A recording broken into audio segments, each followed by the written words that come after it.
O sangue da minha mãe escorreu pela mesa de jantar enquanto eu assistia paralisada, com apenas 9 anos de idade.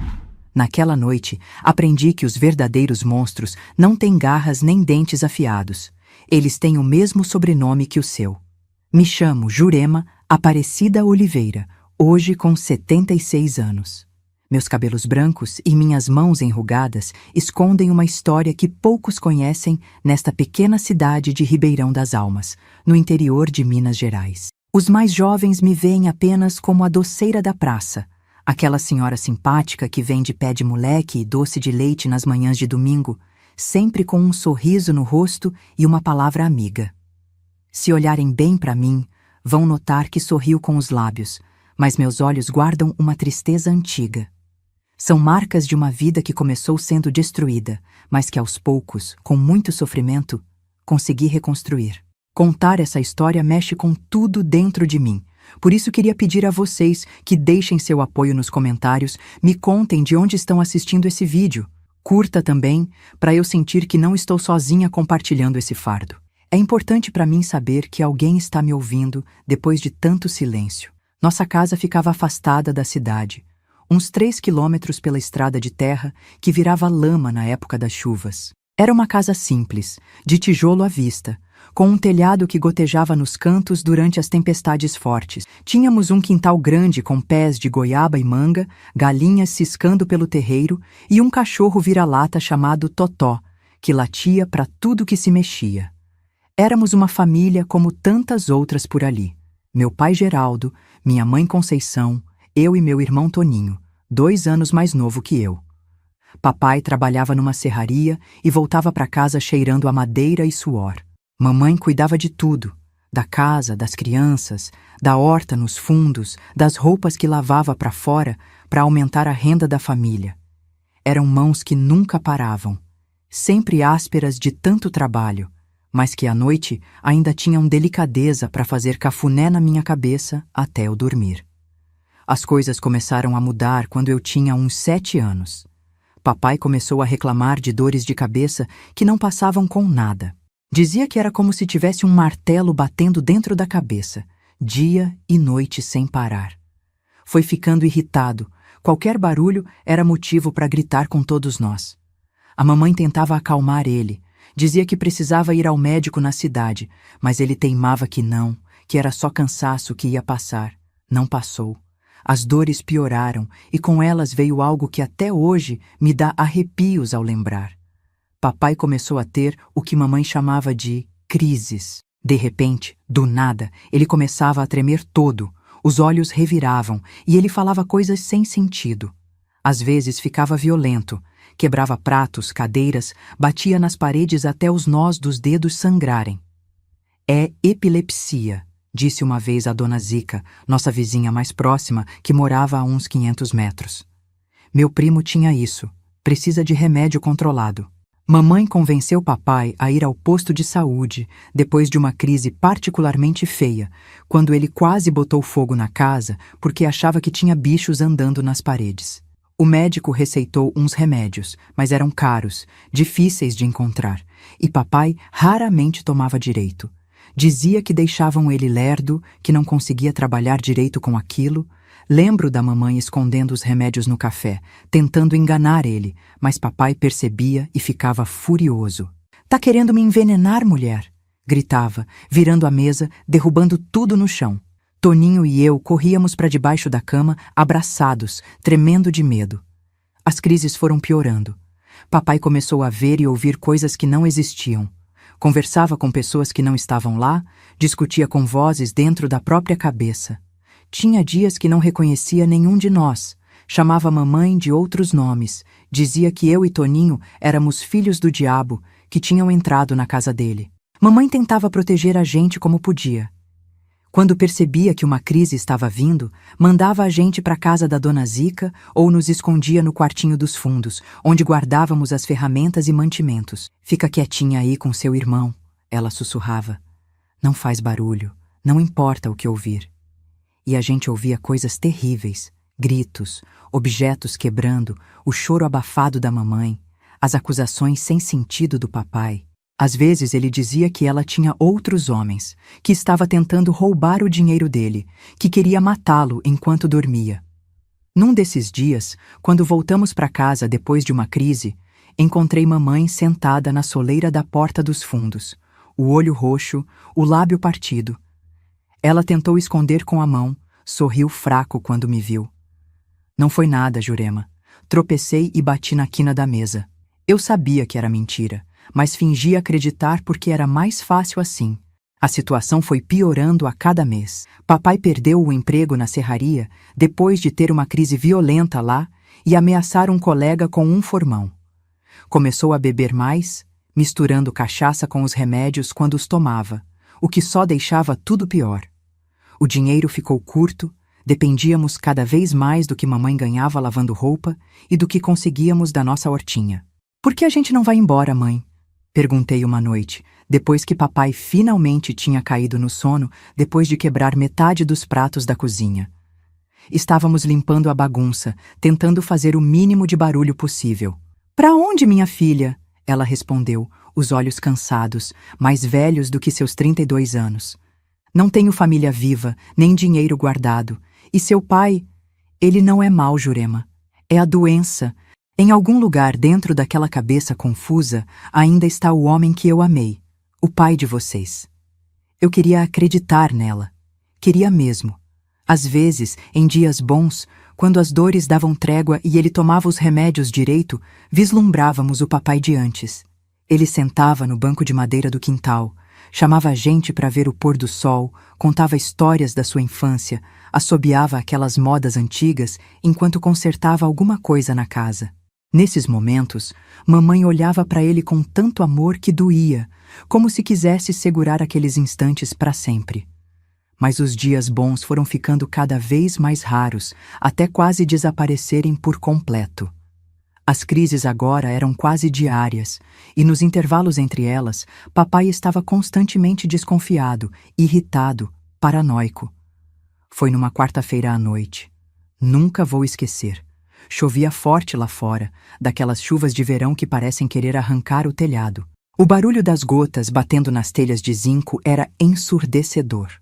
Toninho e eu já estávamos deitados, fingindo dormir, mas eu estava atenta como sempre ficava nas noites de chuva, porque papai odiava tempestades, dizia que o barulho aumentava as vozes na cabeça dele. Ouvi um grito da mamãe, depois barulho de cadeira caindo. Nada fora do normal, infelizmente. Puxei o cobertor sobre a cabeça de Toninho, que já tinha começado a chorar baixinho. "Shh, vai passar." Menti, como sempre fazia. Mas aquela noite seria diferente. Os gritos aumentaram, ouvi mamãe implorando. "Geraldo, pelo amor de Deus, põe isso aí, você não sabe o que está fazendo." Depois veio um barulho que nunca tinha ouvido antes, como uma melancia caindo e rachando no chão. Um baque surdo, seguido de um som molhado. Depois, silêncio. Apenas o barulho da chuva lá fora. Aquele silêncio me apavorou mais que qualquer grito. Saí da cama, mesmo sabendo que não devia. "Fica aqui", sussurrei para Toninho. "Não sai daqui por nada." Caminhei pelo corredor escuro, os pés descalços fazendo o assoalho de madeira velha ranger. A porta da cozinha estava entreaberta, uma fresta de luz escapando. Empurrei devagar, só um pouquinho, só o suficiente para ver. A imagem que encontrei está gravada na minha mente até hoje, como uma fotografia que nunca desbota. Mamãe caída no chão de cimento frio, um filete de sangue escorrendo da sua cabeça, formando uma poça que crescia lentamente. Na mão de papai, o pilão de madeira que ela usava para socar alho e temperos, agora manchado de vermelho. Seus olhos estavam vidrados, como se estivesse em transe. "As vozes pararam", ele disse. A voz calma como há muito tempo não ouvia. Finalmente pararam. Não sei se ele me viu ali, paralisada de horror. Sei que voltei correndo para o quarto, peguei Toninho pela mão e nos escondi no armário, onde ficamos abraçados, tremendo, até o amanhecer. O que aconteceu naquela noite e nos dias que se seguiram é tão doloroso que mesmo depois de quase 70 anos, minhas mãos tremem ao tentar colocar em palavras. Mas preciso contar, preciso que saibam, porque o verdadeiro pesadelo estava apenas começando.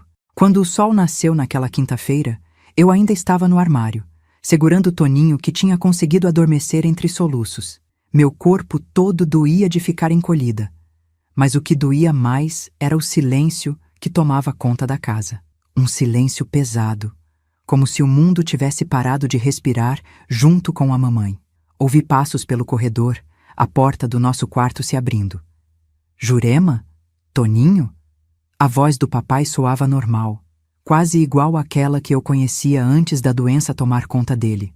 Por um segundo delirante, pensei que tudo tinha sido um pesadelo terrível, que eu acordaria e encontraria a mamãe na cozinha preparando café, o cheiro de broa de fubá enchendo a casa.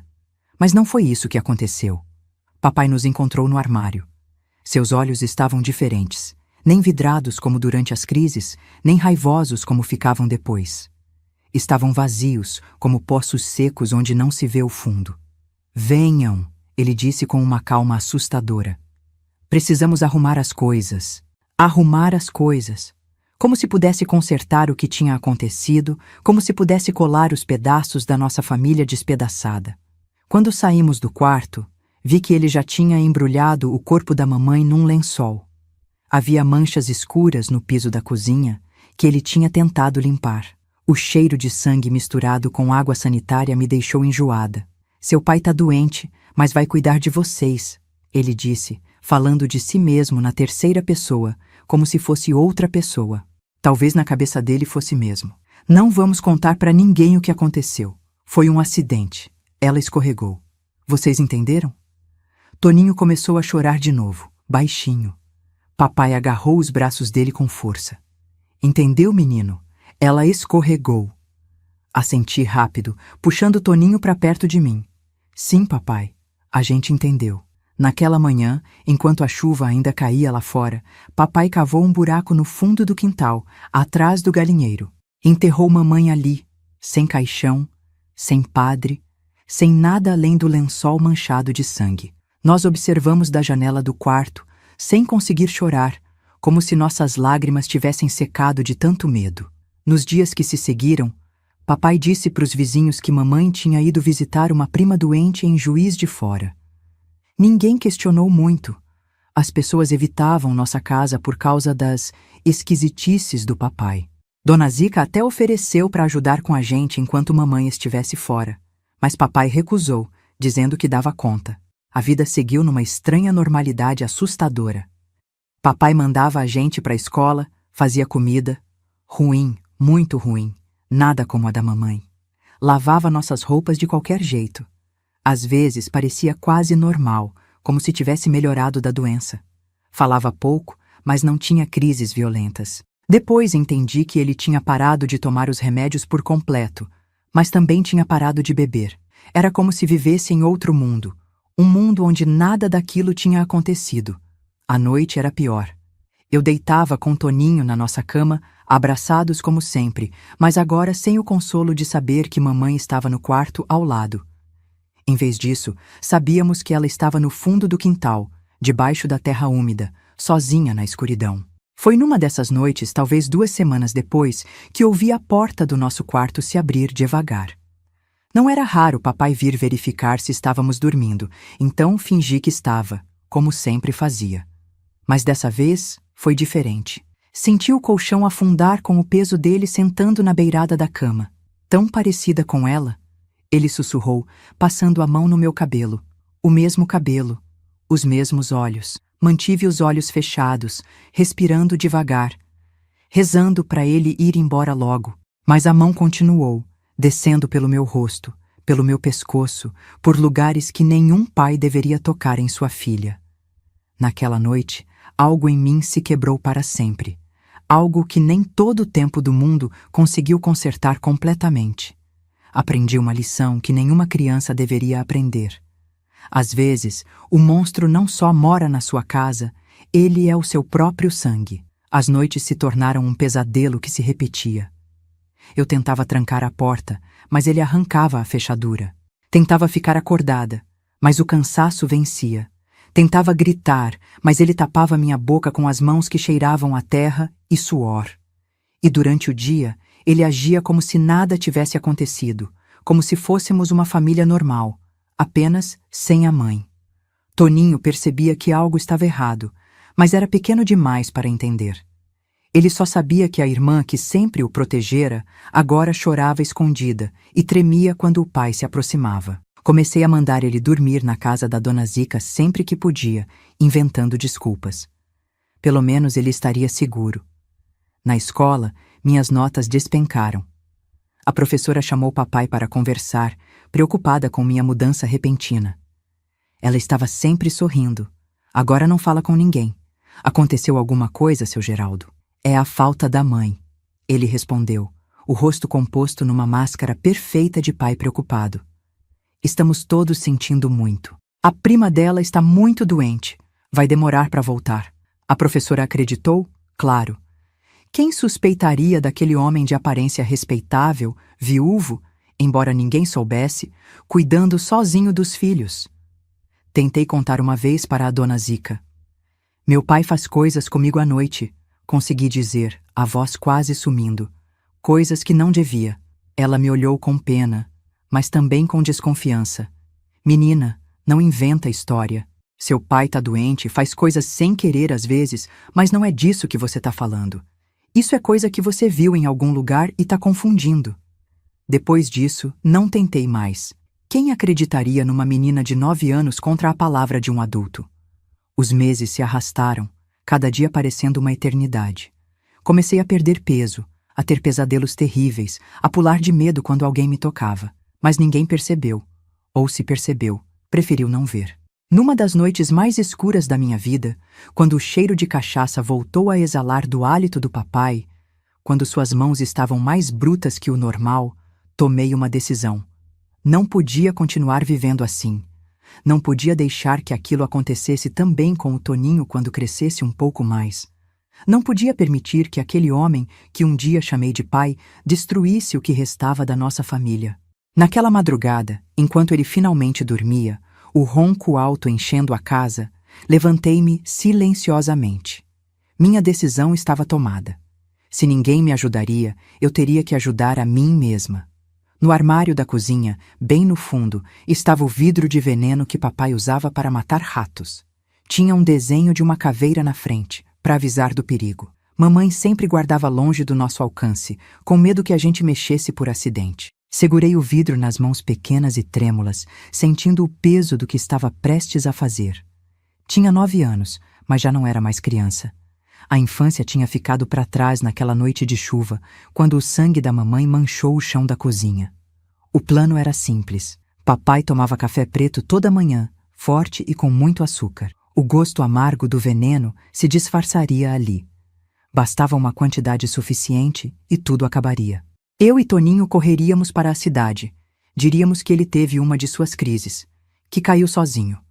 Ninguém duvidaria. Todos conheciam as esquisitices dele. Mas enquanto estava ali, o veneno na mão, algo estranho aconteceu. Tive a sensação de que mamãe estava do meu lado. Quase podia sentir o cheiro do perfume barato que ela usava nos domingos para ir à igreja. Uma voz dentro de mim disse: "Não é assim que se resolve, filha." Não sei se foi mesmo o espírito dela, se foi minha própria consciência ou apenas o medo das consequências.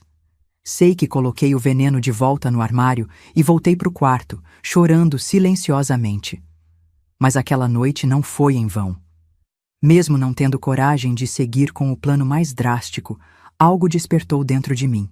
A vontade de lutar, de sobreviver, de encontrar outra saída. Não seria vítima para sempre. Precisava ser esperta, paciente e esperar o momento certo. E o momento chegou mais rápido do que eu esperava, de uma forma que jamais poderia prever. Na manhã seguinte, acordei com uma ideia diferente.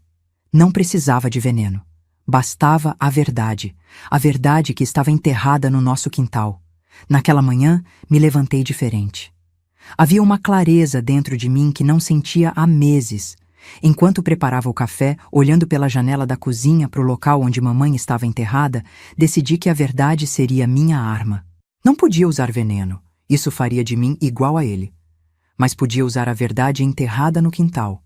A verdade que ninguém conhecia, além de nós 3. O sargento Mendonça vinha toda a primeira quarta-feira do mês fiscalizar as famílias mais afastadas, ver se estava tudo em ordem, se as crianças estavam indo para a escola. Era parte do programa novo do governo. Faltavam 2 dias para sua visita. Naqueles 2 dias, fingi melhor do que nunca. Sorri quando papai falou comigo. Não me encolhi quando ele se aproximou, fiz a comida do jeito que ele gostava. Ele estranhou no começo, me olhando desconfiado com aqueles olhos que agora pareciam sempre nublados, como o céu antes de tempestade. Tá diferente, menina. O que deu em você? Nada, pai. Só tô com saudade da mãe e pensei que precisava ajudar mais em casa. Ele pareceu acreditar. Ou talvez fosse conveniente acreditar. À noite, quando veio pro meu quarto, o deixei fazer o que queria sem lutar, engolindo o choro e o nojo, pensando apenas nos 2 dias que faltavam, na libertação que viria. Quando o sargento Mendonça chegou naquela quarta-feira, montado no seu cavalo castanho, eu estava esperando na porteira. Tinha mandado Toninho ficar na casa da dona Zica desde cedo, dizendo que ia ajudar papai a limpar o galinheiro e ia ficar um cheiro ruim. Bom dia, seu Mendonça, cumprimentei, tentando parecer o mais normal possível. Bom dia, pequena. Seu pai está? Tá sim, mas tá dormindo ainda. Teve uma crise ontem à noite e o remédio deixa ele sonolento. O sargento assentiu, compreensivo. Todo mundo sabia das crises do meu pai. Posso te mostrar uma coisa? Perguntei, o coração batendo tão forte que pensei que ele podia ouvir. É um segredo, mas o senhor precisa ver. Que tipo de segredo, menina? É sobre minha mãe. Ela não foi para Juiz de Fora visitar prima nenhuma. O rosto do sargento mudou. Ficou sério. Ele desceu do cavalo. O que você tá querendo dizer? Venha comigo, por favor. Guiei ele até os fundos do quintal, atrás do galinheiro. O local onde mamãe estava enterrada tinha um pequeno monte de terra ainda visível, apesar do tempo que tinha passado. Apontei silenciosamente. O que tem aqui, menina? Minha mãe. Minha voz saiu firme, apesar das lágrimas que começavam a escorrer. Papai matou ela numa noite de chuva, bateu com o pilão na cabeça dela. Eu vi. O sargento ficou pálido. Olhou para mim, depois para o monte de terra, depois de novo para mim. Você tem certeza do que está dizendo? É uma acusação muito séria. Tenho. Ele enterrou ela aqui. Embrulhou num lençol florido, aquele que ela gostava. Se o senhor cavar, vai ver que é verdade. Não vou descrever o que aconteceu depois. Como cavaram e encontraram o corpo da mamãe, já em decomposição, mas ainda reconhecível pelo colar de contas azuis que ela nunca tirava, presente da avó dela. Como o papai acordou com o barulho e saiu correndo da casa, gritando que as vozes tinham mandado ele fazer aquilo, que não era culpa dele. Nem vou contar como ele foi capturado 3 dias depois, escondido numa gruta perto do rio, delirante e falando sozinho. Como ele confessou tudo, não só a morte da mamãe, mas o que fazia comigo nas noites escuras. Como alguns homens da cidade queriam fazer justiça com as próprias mãos antes que a polícia o levasse. O que importa é que ele foi preso e nunca mais voltou. Soube anos depois que morreu na cadeia, numa briga com outros presos que souberam o que ele tinha feito com a própria filha. Não senti nada quando recebi a notícia. Nem alegria, nem tristeza. Apenas um vazio onde antes havia tanto medo e raiva.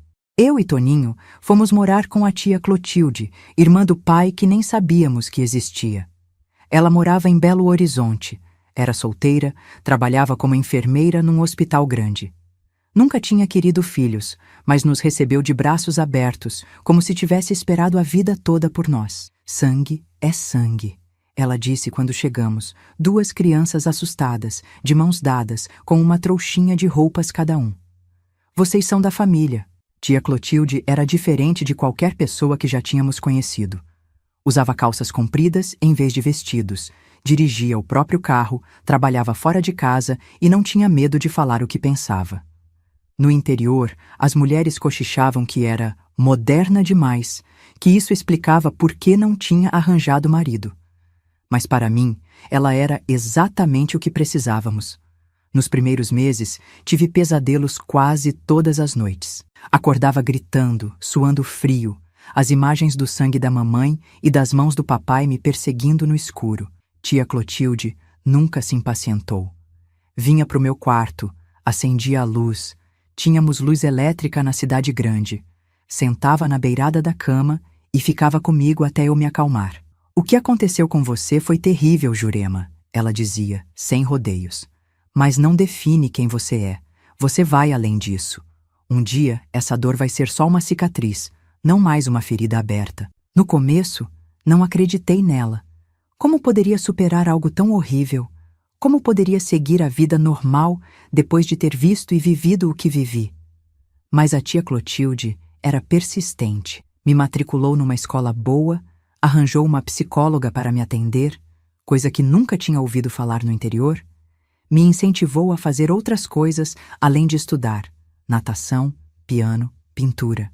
Qualquer coisa para ocupar a mente e o corpo, para construir novas memórias por cima das antigas. Você precisa aprender a viver de novo, menina. Não só sobreviver. Com o tempo, os pesadelos foram ficando menos frequentes. Comecei a sorrir de novo, a fazer amigos na escola, a olhar no espelho sem sentir vergonha do meu próprio corpo. Toninho também floresceu na cidade grande. Logo estava correndo pelas ruas com os meninos do bairro, jogando futebol, voltando para casa com os joelhos ralados e histórias 1000 para contar. Aos 15 anos, decidi que queria ser professora. Lembrei da minha própria professora no interior, Dona Marinalva, que tinha percebido que algo estava errado comigo, mas não soube como ajudar. Pensei em quantas crianças deviam passar pelo que passei, em silêncio, sem ninguém para estender a mão. Queria fazer diferença na vida dessas crianças. Tia Clotilde apoiou minha decisão e me ajudou a entrar na escola normal. Foram anos difíceis, mas recompensadores. Aos 18 anos, já estava dando aulas numa escolinha de bairro, para crianças da pré-escola. Ver aqueles rostinhos se iluminarem quando aprendiam algo novo era como um bálsamo para minha alma ferida. A vida continuou. Toninho se formou em medicina, para orgulho de tia Clotilde. Eu conheci o José Roberto numa festa da escola onde lecionava.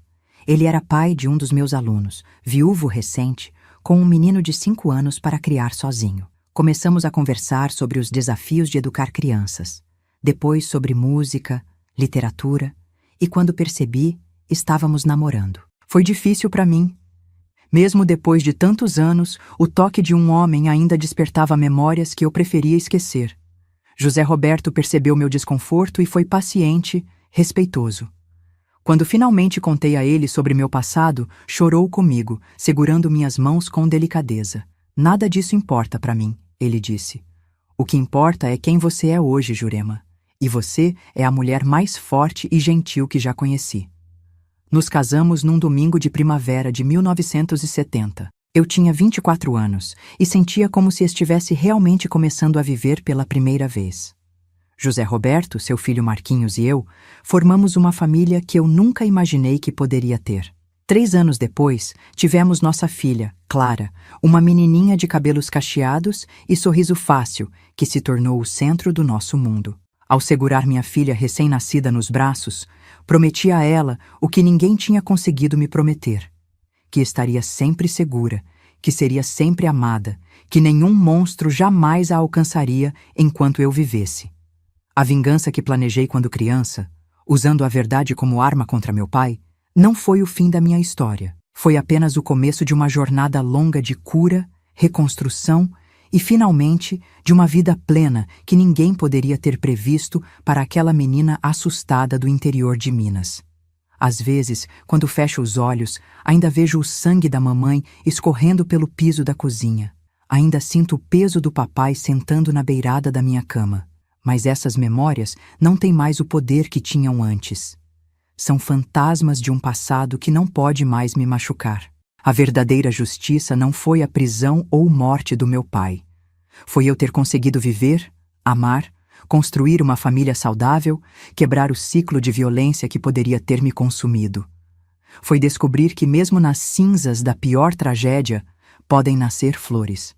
Os anos passaram, meus filhos cresceram e muita coisa mudou no Brasil e no mundo. Quando olho para trás, vejo uma vida cheia de altos e baixos, como qualquer outra. Mas as sombras do passado nunca me abandonaram completamente. José Roberto foi um bom marido, um homem decente que me ajudou a reconstruir minha confiança nos outros e em mim mesma. Ficamos juntos por 35 anos, até que um câncer de pulmão o levou em 2005. Foram anos bons, apesar das dificuldades normais de qualquer casamento. Criamos nossos filhos com amor e respeito, valores que eu aprendi com minha mãe nos poucos anos que convivi com ela e com tia Clotilde depois. Marquinhos, o filho que José Roberto trouxe para nosso casamento, se tornou tão meu quanto se tivesse nascido de mim. Formou-se engenheiro, casou-se jovem e me deu 3 netos que são a luz dos meus olhos. Clara, minha filha biológica, seguiu meus passos e se tornou professora, mas foi além. Hoje dirige uma escola para crianças carentes na periferia de Belo Horizonte. Toninho, meu irmão, construiu carreira como médico pediatra. Sempre brinca que escolheu cuidar de crianças por causa de mim, porque eu cuidei dele quando ninguém mais podia. Mesmo com uma vida aparentemente feliz e realizada, carregava um segredo que pesava dentro de mim. Durante décadas, ninguém além de José Roberto, tia Clotilde e Toninho sabia o que tinha acontecido naquela casa do interior. Nem meus filhos, nem meus colegas de trabalho, ninguém. Para que reviver essas coisas ruins, Jurema? Dizia tia Clotilde quando o assunto surgia entre nós. O passado ficou para trás, mas não ficou. Não completamente. O passado tem um jeito estranho de nos alcançar quando menos esperamos. Eu tinha 50 anos quando tive o primeiro colapso. Estava dando aula para o 3º ano primário quando um aluno novo chegou. Um menino magricela, de olhos assustados, com marcas de dedos nos braços. Olhei para aquelas marcas e, de repente, não estava mais na sala de aula. Estava de volta àquela casa no interior, sentindo as mãos do papai no meu corpo pequeno. Desmaiei na frente da turma. Quando acordei na enfermaria da escola, sabia que precisava enfrentar o que tinha guardado por tanto tempo. Não podia continuar fingindo que aquela menina assustada não era parte de mim. Foi quando comecei a fazer terapia, já na meia-idade. A psicóloga, doutora Luísa, tinha metade da minha idade, mas uma sabedoria que me impressionou desde o primeiro dia. O trauma não some com o tempo, dona Jurema. Ela me explicou. Ele fica guardado no corpo, na memória. Mas podemos aprender a conviver com ele de forma diferente. Nos anos que se seguiram, desenterrei memórias que tinha empurrado para o fundo da mente. Chorei lágrimas que achei que já tinham secado décadas atrás. Enfrentei a raiva. Da minha mãe por não ter me protegido melhor. Do meu pai por ter destruído nossa família. De Deus por ter permitido tudo aquilo. A raiva faz parte do processo, dizia a doutora Luísa. Não precisa ter vergonha dela. Aos poucos fui entendendo que meu pai era um homem doente, não apenas mau.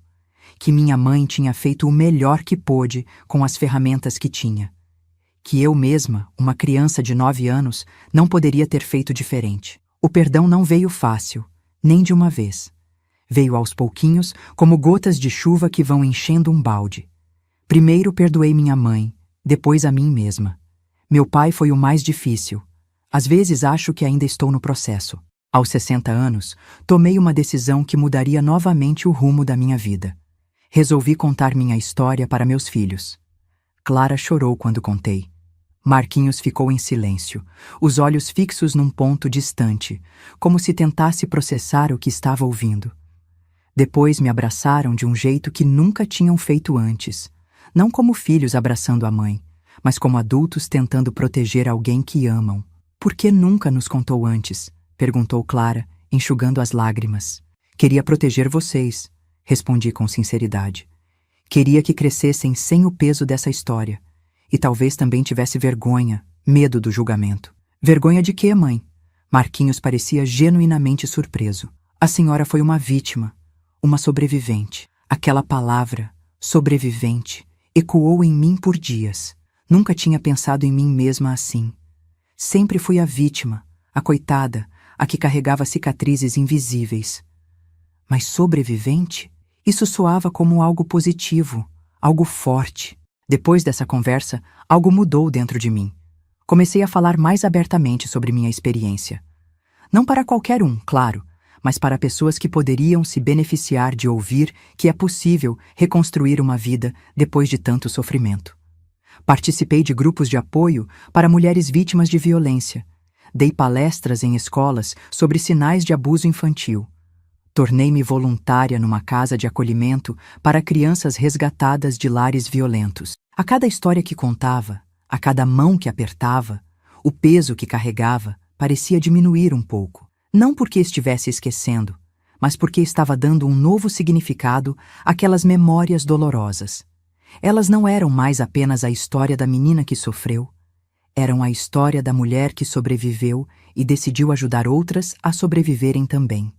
Aos 70 anos, quando já estava aposentada da sala de aula, mas ainda ativa no voluntariado, recebi um convite inusitado. Uma jornalista queria entrevistar sobreviventes de abuso infantil para um documentário. Meu nome tinha sido sugerido por uma das coordenadoras da casa de acolhimento.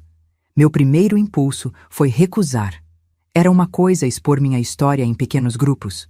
Outra muito diferente era fazê-lo para uma câmera, para desconhecidos verem. Mas então pensei em quantas pessoas poderiam se beneficiar, quantas crianças poderiam ser salvas se mais gente prestasse atenção nos sinais. Vou fazer, disse a José Roberto naquela noite. Mesmo depois de anos de sua partida, ainda conversava com ele antes de dormir. Acho que chegou a hora de deixar essa história sair completamente das sombras. A entrevista foi difícil. Reviver tudo em detalhes, na frente de estranhos, com luzes e câmeras apontadas para mim, foi uma das coisas mais desafiadoras que já fiz na vida.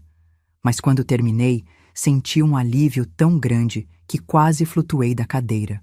O documentário Vozes do Silêncio ganhou prêmios, foi exibido em escolas, universidades, delegacias. Recebi centenas de cartas e e-mails. Minha neta me ensinou a usar computador aos 72 anos, de pessoas que se identificaram com minha história, que encontraram coragem para buscar ajuda depois de me ouvirem falar. Uma dessas cartas me marcou profundamente. Era de uma senhora de 85 anos que escrevia com letra trêmula: Querida Jurema, nunca contei a ninguém o que meu padrasto fez comigo quando eu tinha 12 anos. Carreguei esse segredo por 73 anos, achando que morreria com ele. Depois de ver seu depoimento, contei para minha filha. Foi como tirar um piano das costas. Obrigada por me dar coragem. Chorei ao ler aquelas palavras. Pensei em como o silêncio nos aprisiona, em como guardamos segredos achando que estamos nos protegendo, quando na verdade estamos apenas alimentando a escuridão. Agora, aos 76 anos, sentada nesta cadeira de balanço na varanda da minha casa, olhando para a rua movimentada de Belo Horizonte, tão diferente daquela estrada de terra da minha infância, percebo que minha história não é só sobre dor e superação. É sobre a importância da verdade, mesmo quando dói. É sobre quebrar o silêncio que protege os agressores e aprisiona as vítimas. O que aconteceu comigo acontece ainda hoje com milhares de crianças no Brasil e no mundo. Crianças que, como eu, não têm voz, não têm para onde correr, não têm quem acredite nelas. Crianças que vivem dentro de casas que deveriam ser seguras, mas que se tornaram prisões de medo. Se você está me ouvindo agora e é uma dessas crianças, quero que saiba, não é sua culpa. Nunca foi. Você merece ser protegido, amado, respeitado. Sua voz importa, sua história importa. Não desista de procurar ajuda até encontrar alguém que acredite em você. E se você é um adulto que sofreu abuso na infância e ainda carrega esse segredo, saiba que nunca é tarde demais para começar a curar essas feridas. O silêncio só protege quem machucou você. Sua história, por mais dolorosa que seja, pode ser a luz que guia outra pessoa para fora da escuridão. A velhice tem um jeito curioso de trazer à tona memórias que achávamos esquecidas. Agora, na beira dos meus 80 anos, sinto o passado batendo na porta com uma força renovada. É como se o tempo, ao invés de diluir as lembranças, as destilasse, deixando apenas a essência, às vezes doce, muitas vezes amarga, mas sempre intensa. Meus netos costumam me perguntar como consegui superar tudo que vivi. A verdade é que nunca superei completamente. Não se supera um trauma desse tamanho, apenas se aprende a conviver com ele. Como uma árvore que cresce ao redor de um arame que a feriu, a cicatriz fica, se incorpora ao tronco, vira parte da sua estrutura. Quando completei 65 anos, fiz algo que nunca imaginei que faria. Voltei a Ribeirão das Almas, A cidade tinha mudado tanto que quase não a reconheci. Tinha um asfalto nas ruas principais, um supermercado grande, até uma agência bancária. O riacho onde brincava com Toninho tinha sido canalizado. A casa onde cresci não existia mais. No lugar havia uma padaria com mesas na calçada. Caminhei até o lugar onde ficava nossa propriedade, onde tudo aconteceu. Um jovem atendente me serviu café. Sentei-me ali, exatamente sobre o terreno onde um dia minha mãe foi enterrada às pressas, onde minha infância foi destruída em uma noite de chuva. O café estava quente e doce. Bebi devagar, sentindo o calor descer pela minha garganta, espantando o frio que sempre me invade quando visito esse passado. "A senhora é daqui?" perguntou o rapaz, notando meu olhar perdido. "Fui, há muito tempo. Não contei mais nada. Que sentido teria? Aquele menino não tinha nascido quando tudo aconteceu. Para ele, aquela era apenas a padaria do pai, um comércio como outro qualquer. Os fantasmas que eu via ali pertenciam só a mim. Naquela viagem, visitei também o cemitério local. Depois que meu caso ganhou notoriedade com o documentário, a prefeitura fez a transferência do corpo da minha mãe para um túmulo adequado. Levei flores, gerânios vermelhos, como aqueles que ela cultivava no alpendre da nossa casa. Fiquei ali um tempo, conversando em silêncio com ela, contando sobre meus filhos, meus netos, sobre a vida que construí apesar de tudo. "Você estaria orgulhosa, mãe", sussurrei antes de partir. Foi uma visita de encerramento, de despedida. Não voltei mais lá depois disso, nem pretendo voltar. Algumas portas precisam ser fechadas para que possamos seguir em frente. Aos 70 anos, perdi Toninho. Meu irmão, meu cúmplice, a única pessoa no mundo que tinha vivido parte do mesmo pesadelo que eu, partiu depois de uma luta contra o Alzheimer. Era uma doença terrível, que o fez perder pedaços da memória aos poucos. No fim, ele não me reconhecia mais. Confundia-me com nossa mãe. "Mãe, tô com medo." "O pai tá gritando de novo", ele dizia, os olhos perdidos num passado que eu gostaria que ele pudesse esquecer. Sua partida abriu um buraco em mim que nada conseguiu preencher. Era como se a última testemunha da minha história tivesse desaparecido, deixando-me só com minhas recordações, sem ninguém para confirmar. Sim, isso realmente aconteceu. Não foi apenas um pesadelo. Tia Clotilde já tinha partido há anos, levando consigo aquela força que me amparou quando mais precisei. José Roberto também.